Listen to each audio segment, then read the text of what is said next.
Bienvenidos al evento académico internacional alrededor de los estudios semióticos, reuniendo tres importantes espacios. El segundo Encuentro Internacional de Investigadores de Carrera Temprana IAS-AIS, el 10º Congreso Internacional de Semiótica de Colombia ASC y el coloquio 30 años máster en Semiótica UIS. Agradecemos a la Asociación Internacional de Semiótica, Asociación de Semiótica Colombiana, Universidad Industrial de Santander y Federación Latinoamericana de Semiótica, quienes hacen posible este evento con el apoyo del doctorado en Comunicación, Lenguajes e Información de la Pontificia Universidad Javeriana y al equipo técnico Organización Campus SAS. Recuerden que estamos en vivo a través de Facebook Live Escuela de Idiomas UIRS y en YouTube por el canal Café con Letras. A todos quienes se conectan pueden participar activamente dejando sus preguntas en el chat de la transmisión. Hoy, 9 de octubre, en la Sala 2, Mesa 1, titulada Semiótica y Cine, contamos con la presencia de la doctora María Eugenia Torres Treviño, coordinadora de esta mesa, con su intervención Intersemiosis en una muestra del discurso político mexicano. Asimismo, hace presencia la doctora María Lourdes Gasillón con su intervención Una lectura semiótica de la revista Argentina Barcelona, Actualidad, Parodia e Irreverencia sin Censura. También hace presencia el doctor Raúl García Aguilar con su intervención Síntesis intensificada, estética y comunicación cinematográfica, elementos para el abordaje semiótica de los films interartísticos Pina, Emma y Vitalina Varela. Doctora María Eugenia Flores Treviño tiene la palabra. Muchísimas gracias, agradezco a los organizadores por este magno evento. Me dispongo a presentar mi trabajo que enseguida muestro. Agradezco que me digan si se ve, si son tan amables. ¿Ya se puede ver? No, señora. No, denme un segundo. Intento nuevamente. Va. ¿Ahora sí? Gracias. Bien, como lo dijo nuestra presentadora, el trabajo es una muestra de intersemiotis en el discurso político mexicano y está tomado del debate presidencial que se celebró en México en 2018. Hasta las elecciones presidenciales de 2000 no había debates. Este debate es difundido en los medios en el año 2000, como digo, en el año 2018, y hubo 5 candidatos, entre ellos una mujer, y como parte del proceso previo a las elecciones, el Instituto Nacional Electoral Mexicano organizó 2 debates. Este es el segundo debate, y fue inusitado porque hubo representantes de la ciudadanía que fueron elegidos entre diversos sectores de la sociedad y que permitieron por primera vez en la historia de México hacerle preguntas en vivo a los candidatos sobre diferentes temáticas que se habían acordado. Esta presentación ya tiene algunos antecedentes vamos a decir, este trabajo procede de un proyecto llamado Discurso Político que llevamos realizando desde 2008 a la fecha, obteniendo las noticias tanto de la prensa impresa, local y nacional, como aquellas que se divulgan en internet, y tiene algunas presentaciones que lo anticipan. Este trabajo del debate yo ya lo he revisado desde otras dimensiones, pero ahora lo abordo desde la perspectiva intersemiótica. Ha tenido un apoyo por parte del Programa de Apoyo a la Investigación Científica y Tecnológica, el proyecto en general, desde 2008. Bien, pues el objetivo, como dijimos, es ver las estrategias de interacción dialógica entre distintos ámbitos de la macrosemiosfera sociopolítica mexicana, y que se verifica en recursos como el manejo de las emociones, los recursos argumentativos y el contexto de producción y de recepción. Este debate fue relevante para México porque la audiencia abarcó a millones de mexicanos a ambos lados de la frontera, dado que se hizo en la frontera de nuestro país con Estados Unidos, y como decía, por primera vez en la historia de los debates electorales hubo público presente. 6 personas tuvieron la oportunidad de plantear las preguntas a los candidatos sobre temas como política exterior, inversión, seguridad, combate al crimen y migración. La búsqueda del futuro voto a favor nos permite testimoniar la irregularidad semiótica de las hemisferas que están en interacción y que generan una imprevisibilidad en el manejo diplomático del discurso. Entonces el corpus va a ser nuestro segundo debate, que estuvo dividido en 3 bloques con asignaciones de participación, y esta estructura y estos temas los determina el Instituto Nacional Electoral. El debate dura 1 hora con 36 minutos, lo transcribimos. Hubo 4 candidatos porque al final la mujer declinó participar. Y bueno, participan también la moderadora y las 6 personas seleccionadas. Entonces tenemos 12 locutores en interacción de diversos semiosferas de la sociedad, de diversos ámbitos laborales, de diversas ideologías.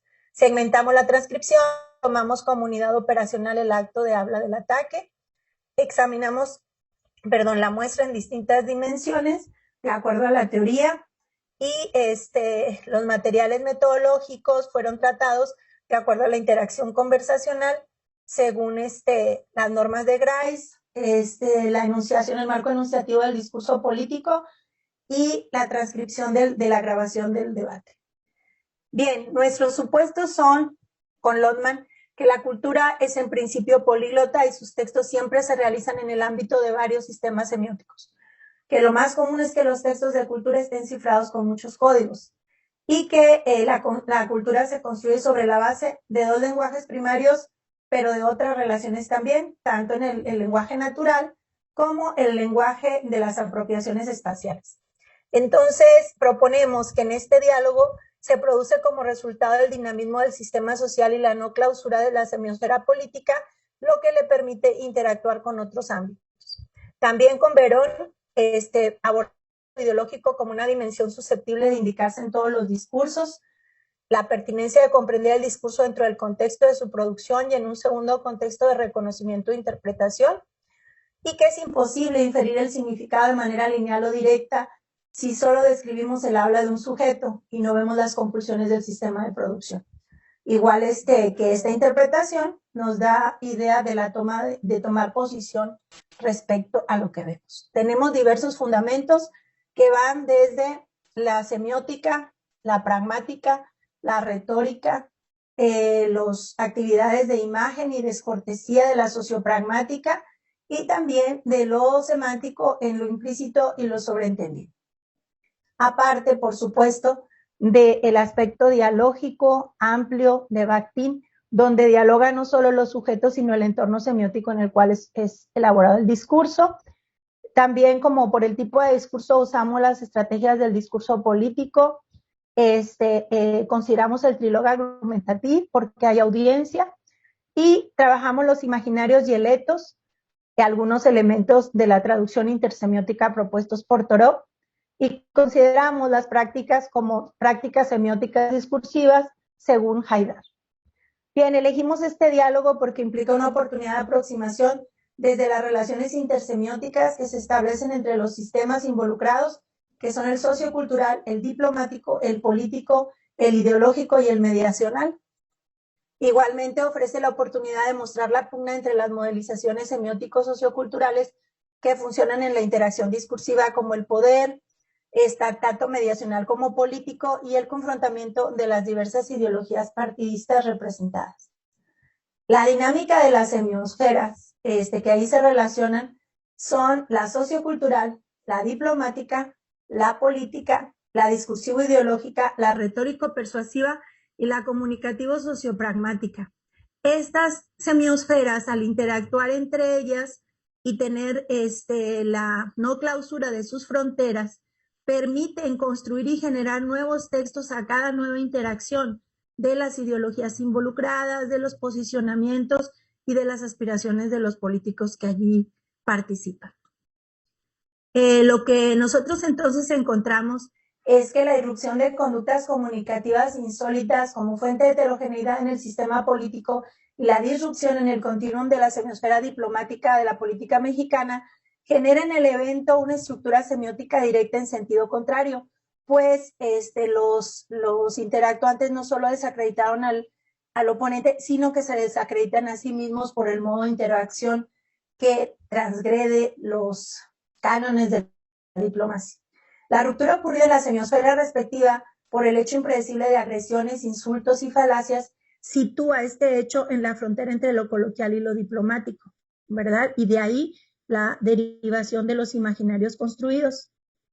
El marco enunciativo en que se desarrolló este evento cumple con algunas de las características que propone Chagado para el discurso político, como el presupuesto de evidencia, el peso de las circunstancias, la dramatización de la escena a partir de las emociones, la singularización, la esencialización y la analogía, ¿no? Que todos, si se fijan, tienen algún interés en impactar en la audiencia para que tome la decisión de su futuro voto.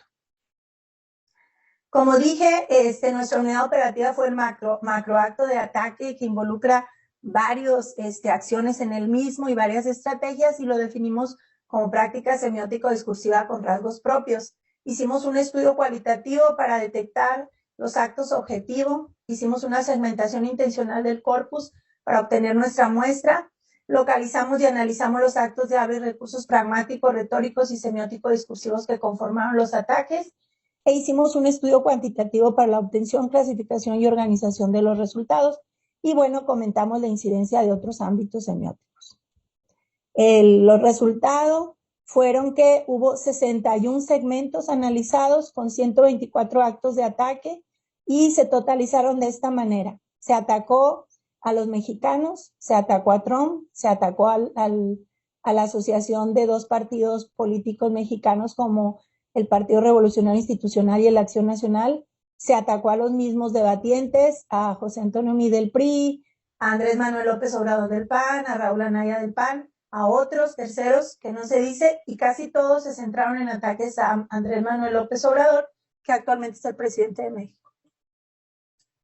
Aquí hay algunos ejemplos de cómo se transgredieron las normas del discurso diplomático y del debate, ¿no? Aquí se dijeron animales, se dijeron ladrones, se dijeron farsantes, se dijeron teatreros, se dijeron aquí otra vez ladrones, y aquí se les acusó de exclusión por género. En este caso también se les habló de demagogos, se les habló de pasados turbios, de lavados de dinero y seguridad, de sacar fondos del país, de saquear y robar a México, y de asociarse en mafias, por comentarlo rápidamente. Otros resultados los obtuvimos al analizar las funciones estratégicas del discurso político, y como vemos, la más amplia fue la deslegitimación de los otros y tratar de legitimar a la propia figura, y también hubo autoexclusiones, pero positivas, porque no querían afiliarse con los demás. La resistencia y la coerción tuvieron más o menos el mismo, ya recibí el mensaje, muchas gracias a la coordinación.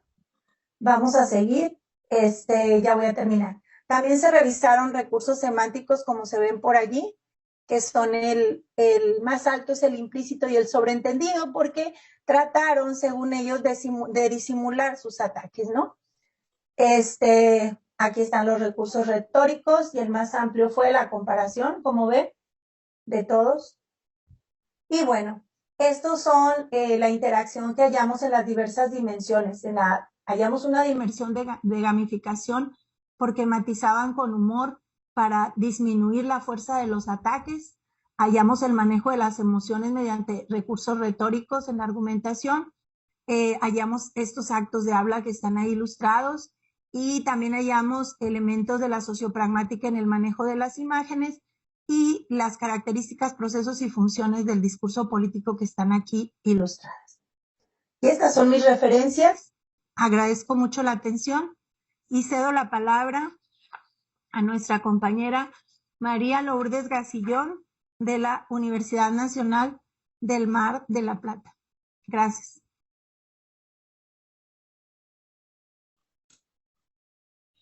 Muchas gracias, doctora María Eugenia, muchas gracias a los organizadores por esta oportunidad en este gran evento. Un gusto poder participar, y Bueno, voy a dar comienzo a la lectura de mi trabajo. Si me permiten, comparto pantalla.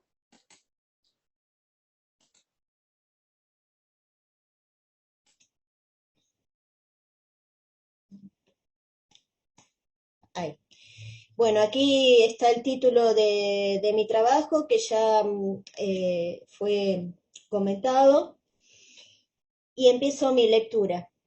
La revista Barcelona comenzó a publicarse en abril del 2003 y continúa hasta la fecha, luego de la crisis económica, política y social que vivió la Argentina a partir del 2001-2002, años marcados por el corralito, los saqueos, las manifestaciones, los cacerolazos, la pobreza y la devaluación de la moneda, entre otras consecuencias.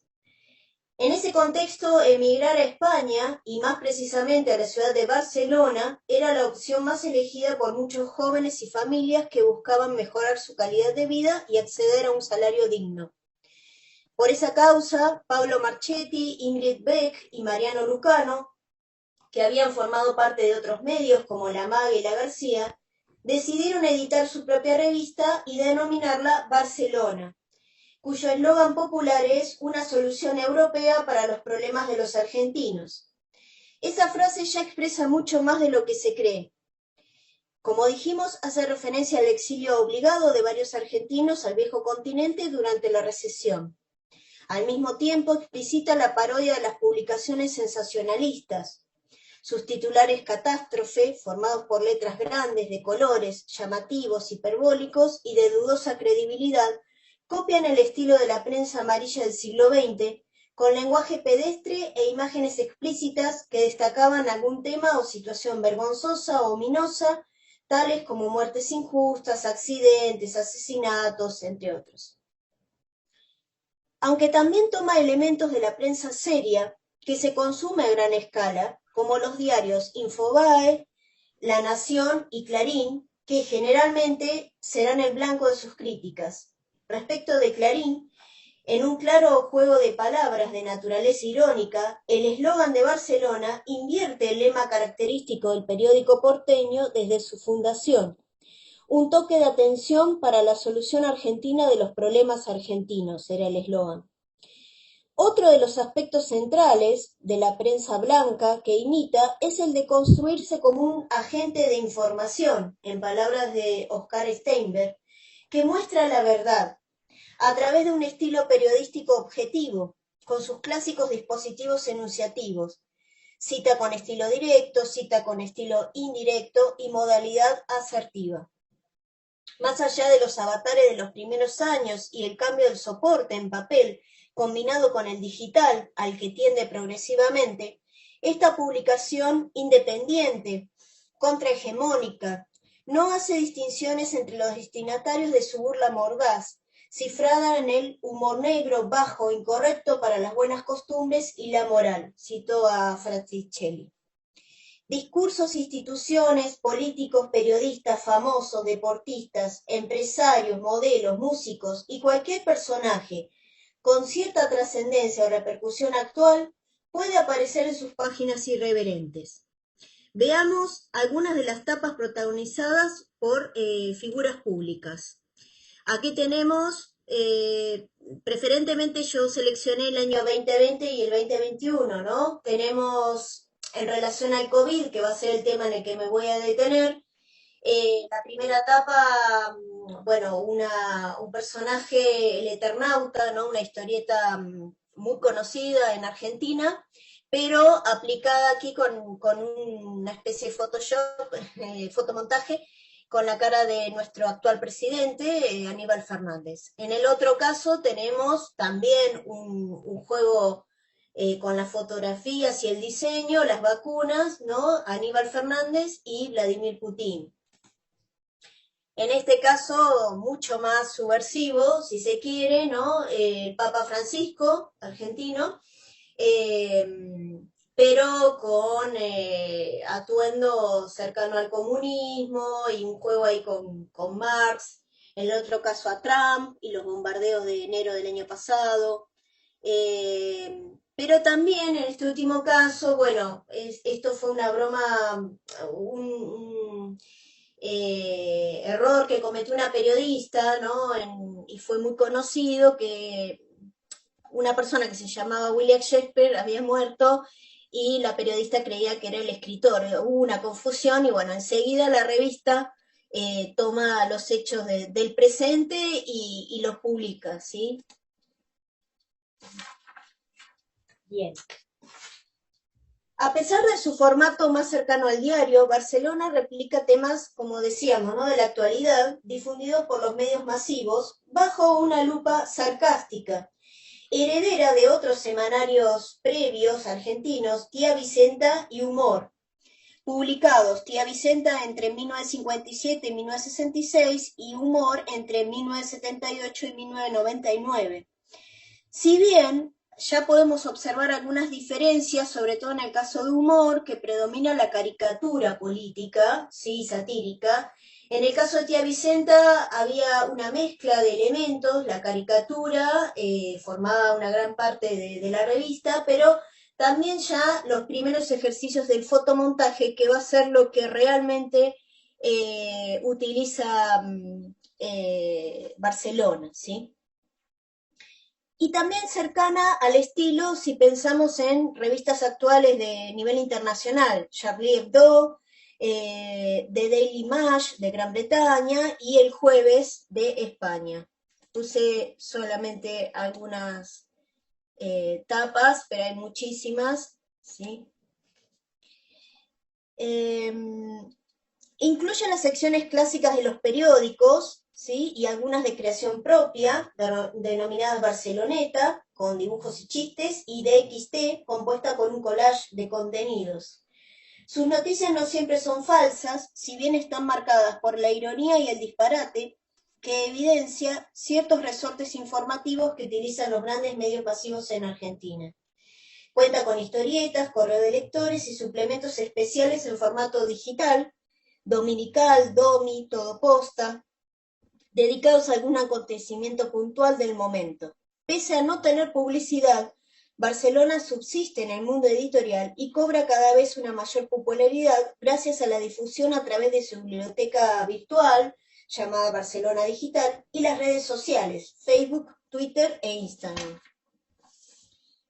Bien, vamos a la etapa que me va a interesar, que es una versión especial de Barcelona del día domingo. Esta etapa salió el 15 de marzo del 2020, ¿sí?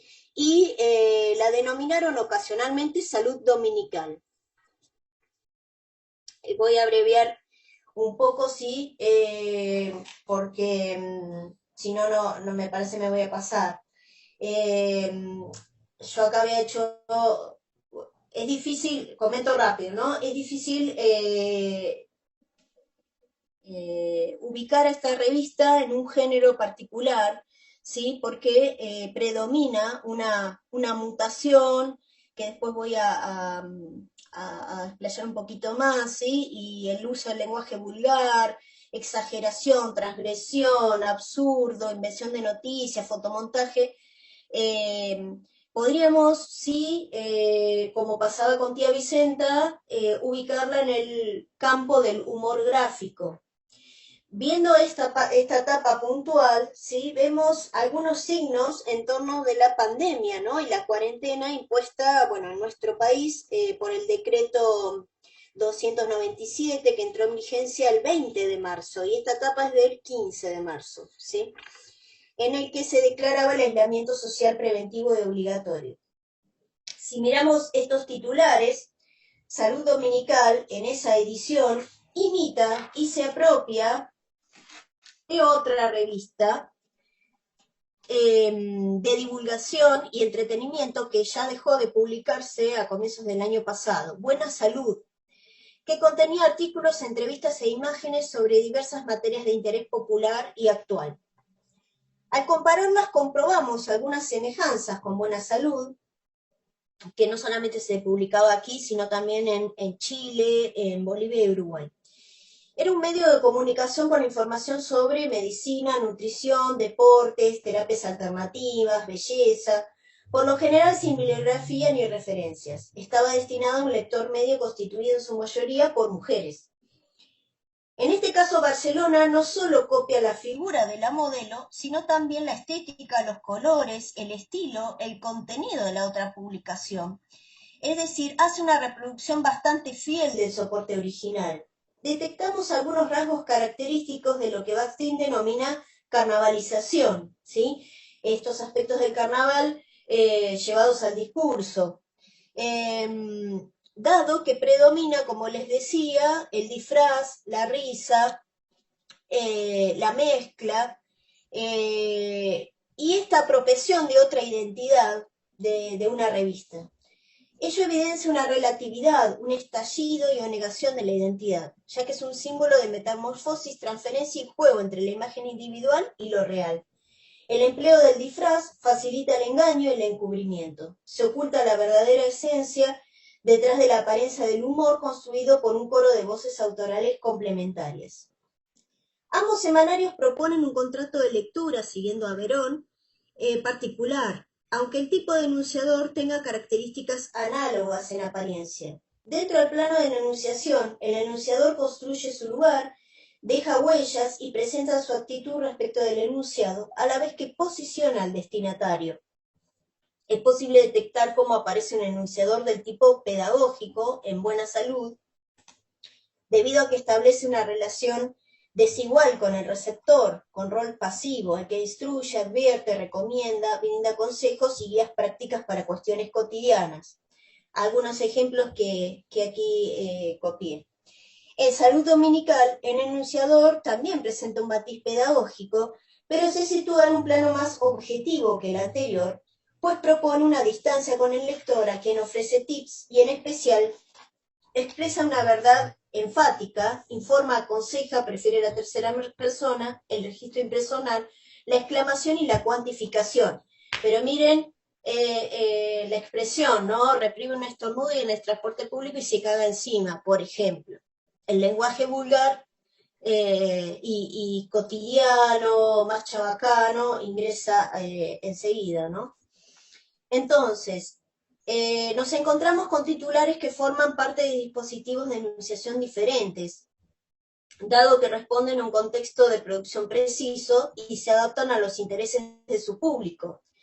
Como sostiene Eliseo Verón, estos semanarios son distintos en cuanto al plano de contrato de lectura, que es el que permite captar la especificidad de un soporte y valorizar esta especificidad en relación con sus competidores. El éxito o el fracaso no pasa por lo que se dice el contenido, sino por las modalidades de decir el contenido, citando a Verón. El contrato de lectura es el que establece un vínculo entre el soporte y el lector. Aquellos que consumen los suplementos de Barcelona deben estar preparados para decodificar la ironía, la parodia y la polémica que sustentan los contenidos referidos a la pandemia, en este caso, ¿no? A través de signos que se han vuelto emblemáticos desde el año pasado. Entre estos titulares podemos ver la prohibición de compartir el mate, la indicación del encierro, la imposición del aislamiento. Los enunciados propuestos son ejemplos también de lo que Bakhtin denomina palabra bivocal, ya que en cada uno de ellos hay una doble orientación, en la que la palabra se dirige hacia la palabra del otro y se caracteriza por la polisemia, la ambivalencia. Los titulares destacan en el periodismo argentino y las redes sociales por ser polémicos, ¿sí? De ahí uno de los primeros fenómenos que es la polémica oculta. Por ejemplo, en estos casos que citó aquí, ¿sí? Bueno, voy a tratar de apurarme un poquito porque estoy con poco tiempo. Se pueden leer en varios sentidos, ¿sí? Por ejemplo, esta crítica a las obras sociales que generalmente no defienden a los usuarios. Pero bueno, hay mucho más. Después tenemos otro caso, como este, informe especial, higiene. Aseguran que un buen lavado de manos debe durar tanto como la canción Dogs de Pink Floyd. Bien. aquí, bueno, esta canción del álbum Animals, ¿sí?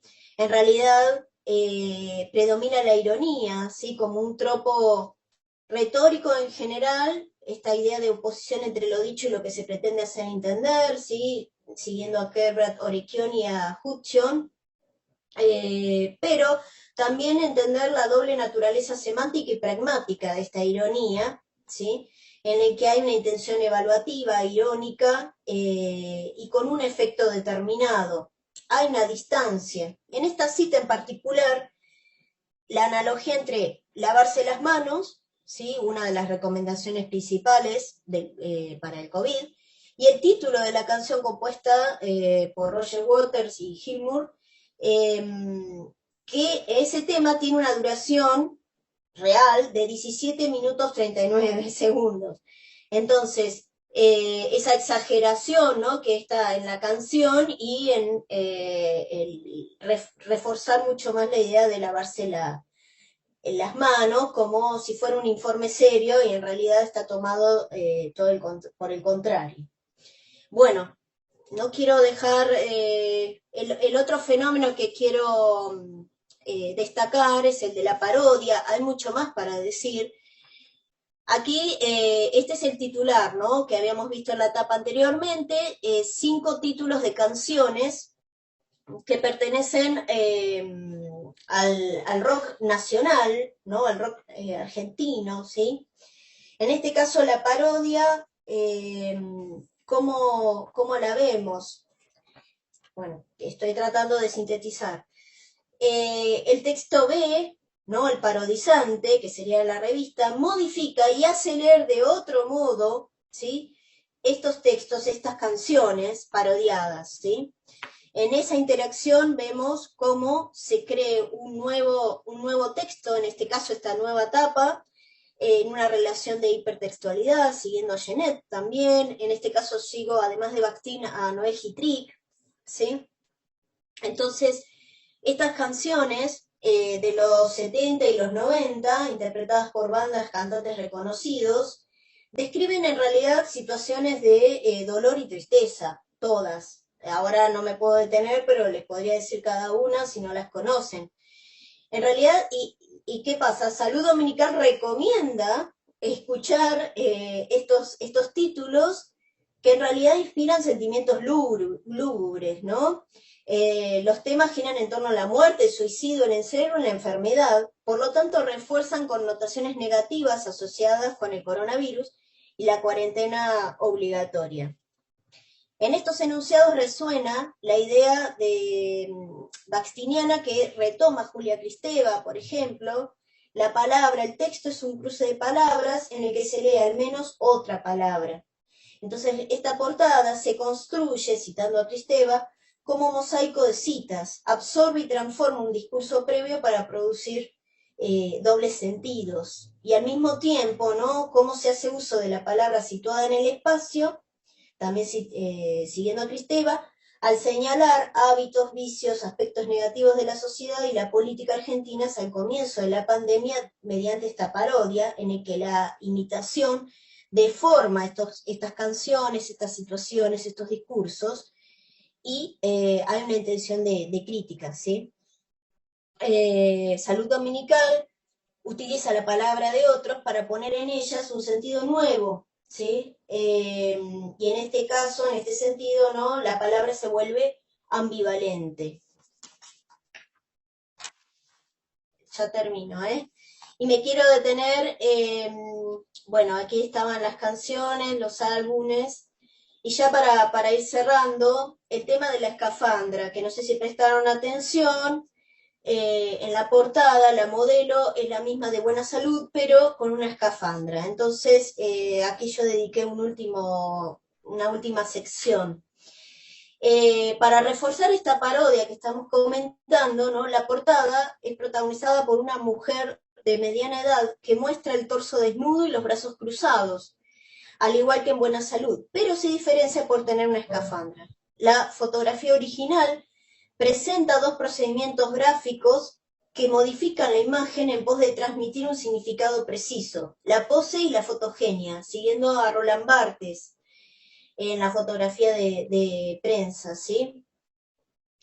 Para lograr, bueno, un efecto de belleza, de salud y juventud que se desea transmitir. En salud dominical, a estos procedimientos se suma un tercero, que es el fotomontaje, ¿sí? Entonces, se le agrega digitalmente una escafandra que aísla y protege del coronavirus a la protagonista y que formará parte de la nueva normalidad. Este signo ya no remite a una esfera de plástico que utilizan un buzo o un astronauta, ¿sí? Es el uso más tradicional, sino que adquiere un nuevo significado construido con el propósito de que el lector pueda reconocer y luego inferir el mensaje connotado que adquiere un matiz satírico. Muchas de las fotografías que aparecen en Barcelona utilizan el trucaje o fotomontaje como principal elemento connotativo a partir de una alteración de lo real en sí. En palabras de Barthes, se hace pasar por denotado un mensaje que en realidad está marcadamente connotado para una sociedad determinada, ya que el código es histórico y cultural. La tapa propone, citando a Rancière, un collage de heterogeneidades, en el que la palabra y la imagen forman una sintaxis paratáxica, de un código visual y un código verbal, diferentes en su materialidad, pero a la vez unidos pese a su incompatibilidad en un continuum de copresencia, al decir de Rancière. La imagen trucada dialoga con los Doctora dominantes. Lourdes, disculpe la interrupción, Sí. ya su tiempo ha terminado. Bien. Entonces, como decía, aquí está dialogando esta imagen con el titular que dice Pandemia con estilo, bienvenida a Escafandra. Y lo último que termina mi trabajo, ¿no? La importancia del lector, en este caso, para decodificar la ironía, la parodia, la polémica, y esta transposición entre distintos lenguajes, géneros y discursos. Bueno, disculpen la demora, muchas gracias. Agradecemos a la doctora Lourdes Gasillón el trabajo presentado y proseguimos con los participantes de esta mesa. Cerramos esta mesa con la participación del doctor Raúl Roiden García Aguilar de la Universidad Autónoma Metropolitana. Doctor Raúl, usted tiene la palabra.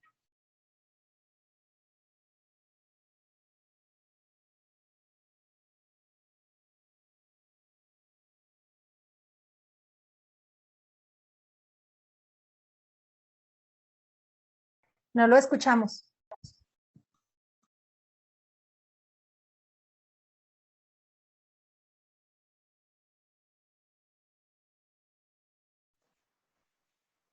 Parece que hay que abrir su micrófono.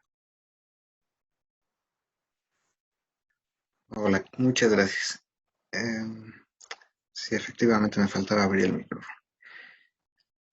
Les decía que trataré de ser breve, cosa bastante complicada y más cuando tratamos temas complejos y en el que vemos que desde la redacción de mi título me costó algo de trabajo esto de la brevedad. Síntesis intensificada, estrategia, estética y comunicación cinematográfica. Elementos para el abordaje semiótico de los filmes interartísticos Pina, Emma y Vitalina Varela.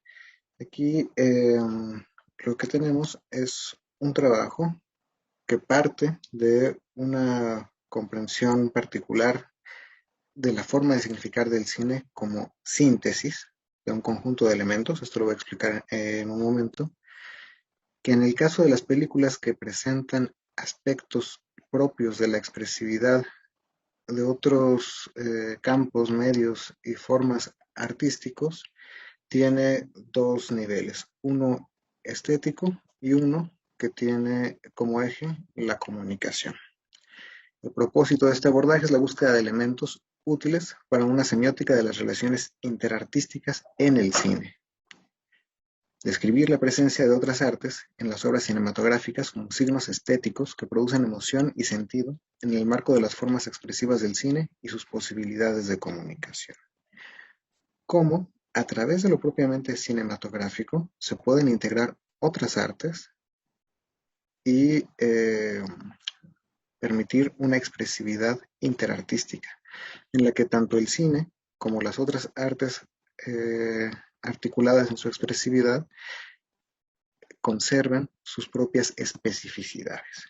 Para esto, parto de una doble caracterización del cine como medio expresivo. Por una parte, es una materialidad textual que propone un proceso de comunicación, y por otra, es un arte con cualidades expresivas dinámicas, ¿no? Del lado izquierdo en verdes pensamos en que las aproximaciones más habituales al cine tienen un carácter textual, en el que se interpretan las relaciones internas de esta articulación textual para eh, tratar de determinar, explicitar significados en función de intenciones de comunicación.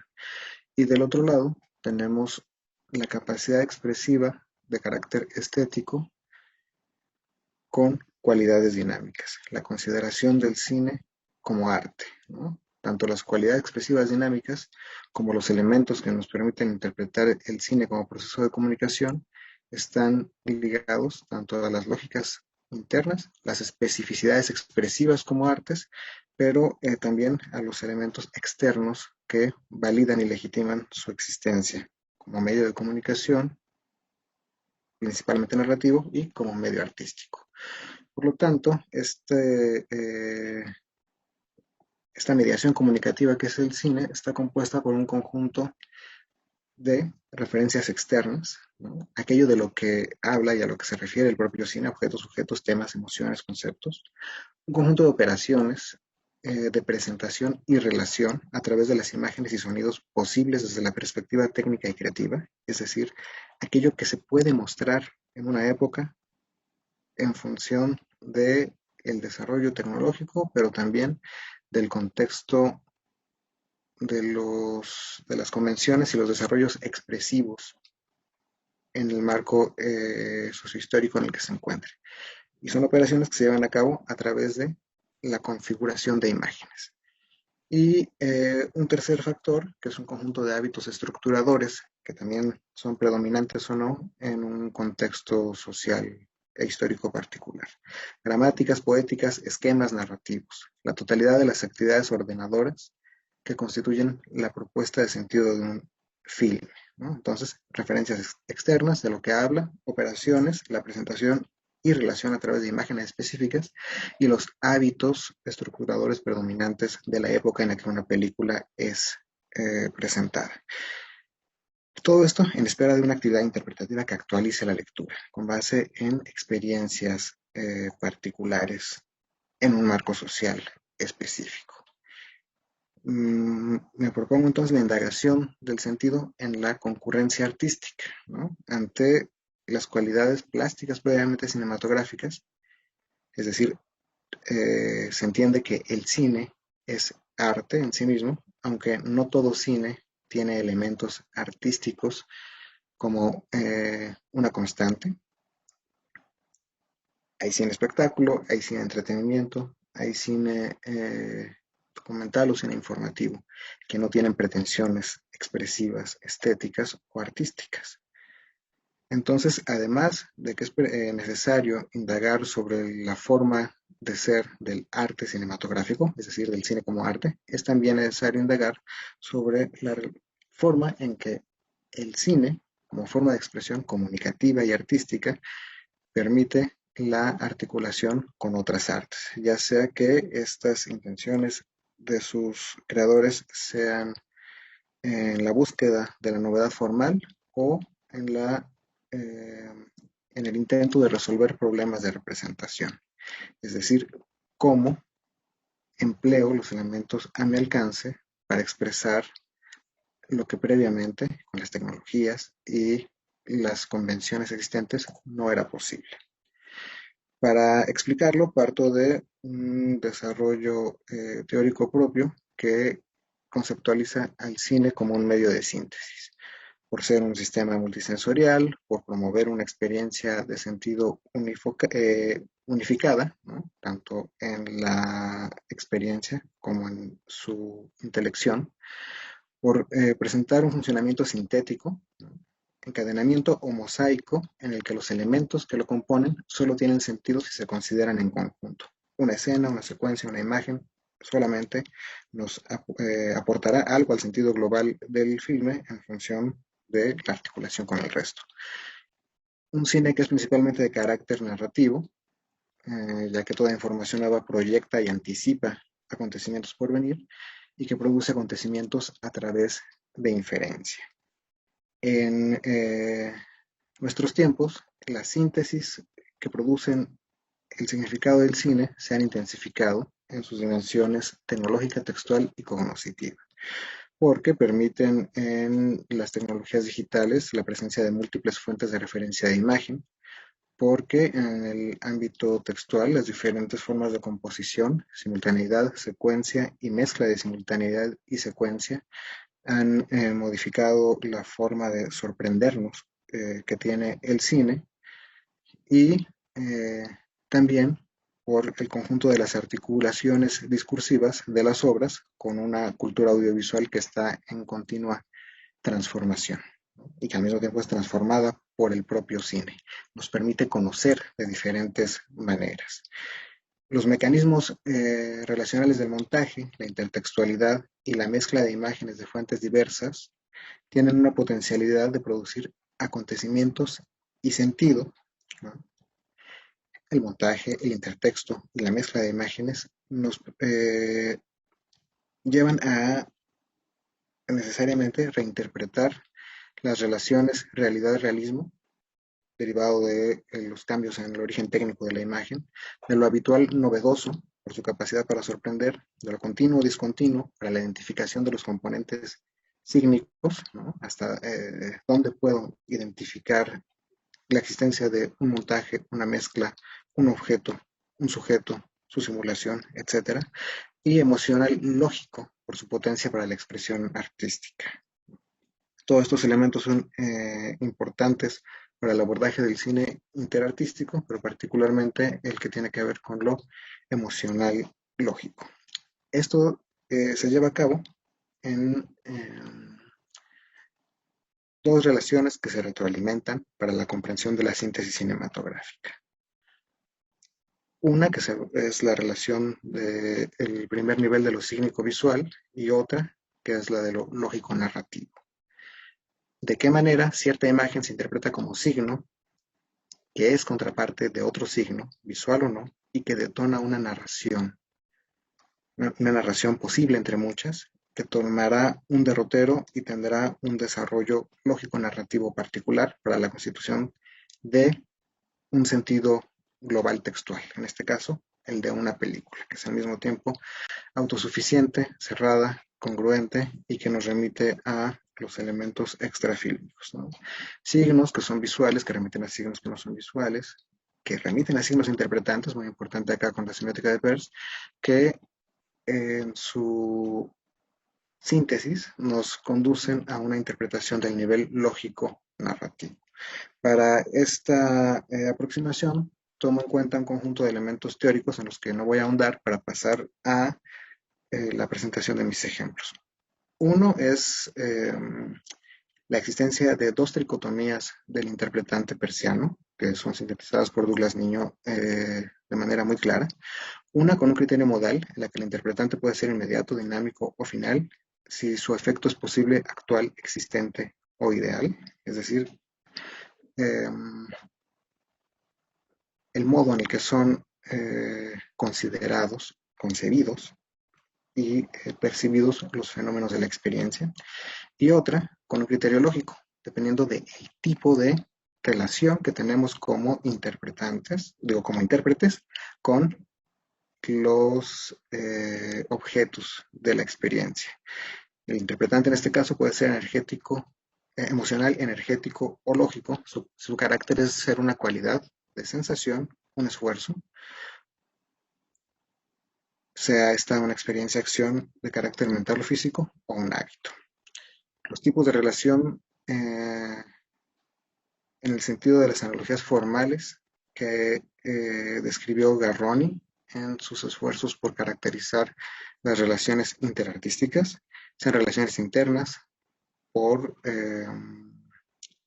los elementos comunes en los procedimientos y condiciones espaciotemporales de las artes, sean externa a las artes, entendida como la unión de varias artes en la producción de una obra, o como una combinación o agregación con un trasfondo carnavalesco, como una forma intensa de síntesis. Y también la concepción del arte de Nicole Bérard Desmet y los aportes de otras dos relevantes investigadoras de la semiótica del arte, como son Lucía Santaella y Sara Barrena, ambas desde la perspectiva persiana. Entonces nos preguntamos por la semiosis que se producen en filmes específicos y entendemos la semiosis, particularmente la semiosis interpretativa, como una síntesis posible de concepciones y consideraciones sobre el filme como objeto artístico, pero también de las emociones que no se pueden explicitar a pesar del esfuerzo que busca llegar a un interpretante lógico. La concepción de Nicole Eberhard Desmet implica esto, que no hay forma de cerrar la interpretación de un objeto artístico. Entonces, estos elementos se materializan en las películas que abordo. Espero que ustedes puedan ver el tráiler y que si no conozcan la película, Pina de Wenders, 2011, a partir de las posibilidades expresivas del cine de realidad. En este caso, tenemos un cine que se apropia de la danza y que nos la muestra a través de un conjunto de elementos. La expresión corporal de sentimientos, la proyección original de esta película a través de la tecnología 3D, que simula la experiencia perceptiva de una visión binocular y que constituye dos tipos de interpretantes ya señalados. Uno de carácter modal, que tiene que ver con la propia experiencia, y otro de carácter ontológico, que es el pase de la sensación propiciada por la percepción de la imagen a la de interpretante energético, a raíz del esfuerzo que produce su interpretación. Un esfuerzo de lectura que incluye el cruce de los elementos expresivos de la danza y el cine, pero también el esfuerzo mental y físico que supone la percepción de la simulación de la visión binocular a través del 3D. Una relación externa que resulta de la unificación de 12 expresiones artísticas para la constitución de una obra y el engarce de formas expresivas eh, a través de los hábitos interpretativos del cine. He aquí que se presenta la danza, pero a través de los elementos que podemos considerar hábitos organizativos de la propia gramática o poética cinematográfica. Cómo se construye el espacio, el tiempo y la representación. Además de esta aproximación a Pina, hago, y espero que sea posible que después quien esté interesado lea el trabajo para que complete su interpretación, otra interpretación de Emma de Larraín, en la que también hay una relación de cine-danza, pero en este caso a través de la paradoja del reggaetón coreografiado, y una más de la relación entre cine y pintura,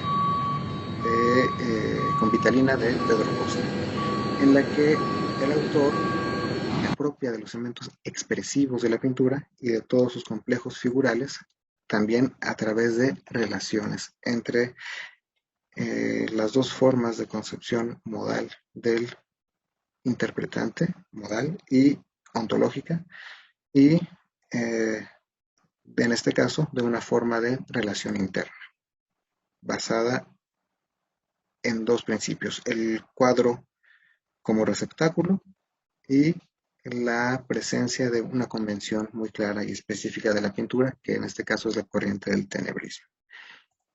Con esto termino mi intervención y respeto de esta manera, de la mejor forma posible, los tiempos establecidos para mi participación. Muchas gracias.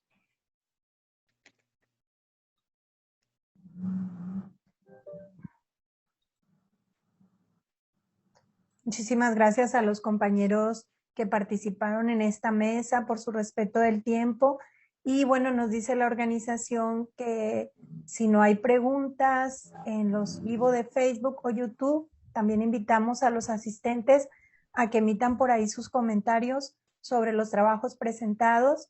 Y mientras esto ocurre, podríamos dar espacio a comentarios entre nosotros. Yo quisiera tomar la palabra, después la cederé, para comentarle a la doctora Gasillón, si, vamos, encuentro muchas coincidencias entre el trabajo que ella realiza y los que hemos realizado las otras dos personas, pero yo quisiera que nos comente si ha pensado en que está ocurriendo una transtextualidad en este análisis que usted muy específica y detalladamente nos ha presentado, con mucha riqueza de información y de hallazgos, porque están utilizando como hipertexto otra publicación, pero quisiera que nos comente qué hallazgos ha tenido en la adaptación de esa hipotextualidad que se realiza desde Argentina sobre las otras imágenes que se emplean. Bueno, muchas gracias, María Eugenia. Sí, acá no pude desarrollar demasiado, y perdón por la demora, que se me fue el tiempo volando. Hice una primera presentación. En realidad es muy compleja la revista. Como decía, tiene su forma habitual, que es Revista Barcelona y sale una vez por semana, ya prácticamente a nivel digital. Pero también están estos suplementos especiales que generalmente salen los domingos. Y por esas cosas casuales que suelen ocurrir, encontré buscando haciendo otras cosas, ¿no? Encontré justo la tapa, en este caso, que están tomando directamente. Siempre tienen estas, entre las estrategias más comunes, esto de tomar imágenes, trucarlas, hacer fotomontaje y bueno, y todo lo demás que comentaba, ¿sí? Para alimentar la sátira, la parodia. Y aquí no hablé demasiado de Genet, por ejemplo, pero sí, mi idea es seguir avanzando en este estudio, no solamente, solamente lo mencioné al pasar por la cuestión de tiempo, pero quiero seguir profundizando en el aspecto transtextual, hipertextual, de la revista, que cada vez que yo me acerco a distintos números, porque tengo muchas tapas, solamente con las tapas, puedo llegar a hacer, bueno, análisis muy ricos, ¿sí? Yo había, en una primera instancia, el año pasado estuve analizando Tía Vicenta, que es una precursora, y la mencioné al pasar, que es en una década con otros procedimientos tecnológicos, pero muy pionera y vanguardista en su época. Bueno, Barcelona con otros recursos tiene algunos de esos elementos y de las otras revistas, más que nada utiliza este tratamiento de la imagen, y es mucho más ácida todavía. Pero sí, por supuesto, que lo transtextual, tampoco hablé de lo paratextual, ¿sí? O sea, hablé de una forma no denominando, no, pero todos los paratextos son todos estos titulares que quise mostrar muy rápidamente. En esta etapa en particular todos apuntaban a lo mismo, ¿no? Por eso a mí me interesó como objeto detenerme en esta ocasión, cuando en Argentina el 15 de marzo recién empezaba, ¿no? Y hay muchos elementos. Cuando hablé de la escafandra, que no lo desarrollé demasiado, me vino muy bien Bartes, pero también la escafandra, uno analizando y investigando, vi que a mediados del año pasado se desarrolló una escafandra para el COVID, puntualmente, y la revista ya en marzo está planteando, bueno, con este tónico, estilo, perdón, y el tono paródico, la escafandra, que no tiene nada de moda, pero que sí se vuelve una moda o una nueva práctica. Entonces, cómo la revista se adelanta y está a la vanguardia, ¿no? Bueno, no sé si le respondí, bueno, me voy siempre del tiempo, más o menos lo que usted me dijo, le agradezco muchísimo su devolución y sí, eh, tenemos muchos puntos en común, los trabajos excelentes. Y cuando la escuchaba a usted, por ejemplo, en el discurso político, que bueno, yo no lo he analizado en profundidad, pero mencionaba a Eliseo Verón, a nuestro gemelo argentino, que seguramente ha consultado la palabra adversativa. A mí me parece ese ensayo sencillo, pero muy, igualmente su trabajo y también el de Raúl, con una bibliografía riquísima, riquísima. De hecho, anoté, eh, porque no solamente lo toma desde la semiótica, sino desde la pragmática y la retórica, y bueno, la verdad, un gran trabajo. Da gusto y recién lamentaba, ¿no? Que tenemos tan poco tiempo como para poder explicar, bueno, y compartir nuestros avances. Muchas gracias, Lourdes. Efectivamente, creo que esto da para espacios más largos de conversa o de publicación. Tenemos aquí unos comentarios en el chat bueno, agradezco a Oscar Treviño y el interés que opone por estos diálogos entre dimensiones del juego del universo semiótico discursivo, y tiene una pregunta para Raúl García. Primero, antes de eso, yo quiero felicitar a Raúl porque es un trabajo sumamente rico y complejo estudiar dos sistemas artísticos con una semiótica multimodal que tiene planos para una vida de investigación, pero muy hermosa la aproximación. Raúl, te pregunta Oscar Treviño, dice, ¿podría profundizar en la producción de sentido a partir de los hábitos reestructuradores que menciona? Muchas gracias a Oscar y a las colegas que han tenido tan interesantes participaciones. Pues trataré de ser lo más breve posible. Me refiero a los hábitos estructuradores, ¿no?, de sentido como aquellos que forman parte de las dinámicas de creación y expresión eh, recurrentes de las diferentes expresiones mediáticas o artísticas. Pensemos, por ejemplo, la idea del lenguaje, gramática o poética cinematográfica, que tienen diferentes variaciones según su comprensión y según los autores que las expliquen, pero encontramos un conjunto de rasgos, de operaciones, de articulaciones de sentido propias o específicas de esas artes.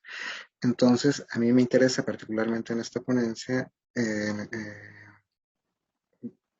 ver cómo en estas tres películas que analizo, por lo menos, Pina, con la danza contemporánea integrada a un filme de carácter documental, Emma, con el reggaetón, con una dimensión propia del estudio y otra dimensión propia de la calle, integrada a un filme de ficción narrativa, y con Vitalina Varela, con la pintura de carácter tenebrista, con esta luz específica que focaliza y que concibe un espacio y un conjunto de sentimientos, ¿no?, hábitos expresivos en este caso de la pintura, que se articulan en una forma habitual, en este caso una estilística, que es la de Pedro Costa, que tiene un conjunto de películas en las que está habituado a expresar de la misma manera la configuración de sus películas. Entonces, ¿cómo se cruzan estos hábitos expresivos de las artes para producir obras novedosas? ¿No? Eso es precisamente en lo que me intereso. Muchas gracias. Muchísimas gracias por el comentario. No sé si hay alguna otra participación que quisiéramos extender por aquí. Pues yo creo que la dificultad en la interpretación de la participación de Raúl Royden García o sea, los logros de la aproximación que él nos muestra son muy importantes, pero no menos también que los de la doctora Lourdes, porque como hemos visto, hay incidencia de muchos elementos que, como yo tomé también nota, se afilian al concepto de semiosfera, ¿no? Donde el sentido es solamente a partir de una aproximación holística, solamente en el conjunto es donde podemos encontrar un acercamiento a la interpretación, y estos elementos que inciden tanto en las portadas de la revista, con todo el contexto de interpretación en que surgen y en que son recibidas, igualmente en estos análisis fílmicos, pues nos ofrecen allí una tremenda dificultad para la semiosis interpretativa si no abrimos, como decía muy bien Lourdes, no abrimos el compás, el panorama, a revisar los otros elementos que, como decía Raúl, solo en conjunto nos brindarán una aproximación. Yo no sé si la mesa tiene algún otro comentario, tenemos algunos minutitos ahí libres para hacerlo. Si es así, por favor, toma la palabra.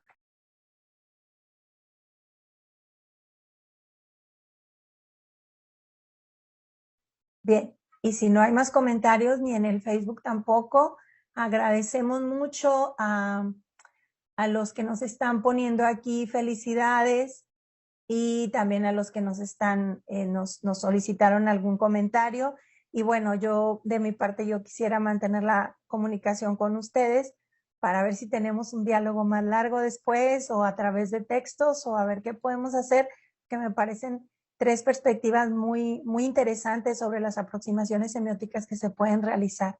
Le agradezco mucho a Karen Dusan la conducción y el acompañamiento en este evento, sus puntuales indicaciones y sobre todo su monitoreo, y bueno, y también que nos está asistiendo siempre el comité organizador a través de los diferentes medios que pusieron a nuestro alcance, gracias a la doctora Neila Pardo y a las instituciones organizadoras. Karen, buenas tardes, no sé si usted tiene algo más que decir.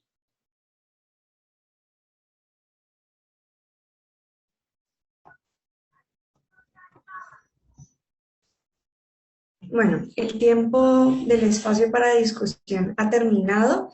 Muchísimas gracias a la doctora María Eugenia Flores Treviño, doctora María Lourdes Gasillón y doctor Raúl Roiden García Aguilar por sus aportes y tiempo. Gracias a usted.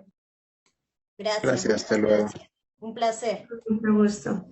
También gracias a los espectadores por su participación activa con sus comentarios a través de los chats habilitados durante el en vivo. Continuamos con este evento académico internacional alrededor de los estudios semióticos. Damos paso a la mesa 2 titulada Semiótica y Decolonialidad y Etnografía. Contamos con la presencia del doctor David Terrazas Tello, coordinador de esta mesa, con su intervención a Estesis Ritual Comunal Colonial Transcultural, un modelo para el análisis de las culturas ancestrales. Asimismo, hace presencia el magíster Luis Eduardo Ospina Raicosa con su intervención El buen vivir, potencialidades del lenguaje audiovisual para la expresión de los pueblos indígenas, la semiótica multimodal y sus aportes para abordar expresiones originarias. También hace presencia el magíster Juan Carlos Torres Lizarazo con su intervención Diálogos entre la multimodalidad y la etnografía sensorial para el análisis de la migración de jóvenes rurales. Doctor David Terrazas Tello tiene la palabra. Muchas gracias. Voy a compartir pantalla.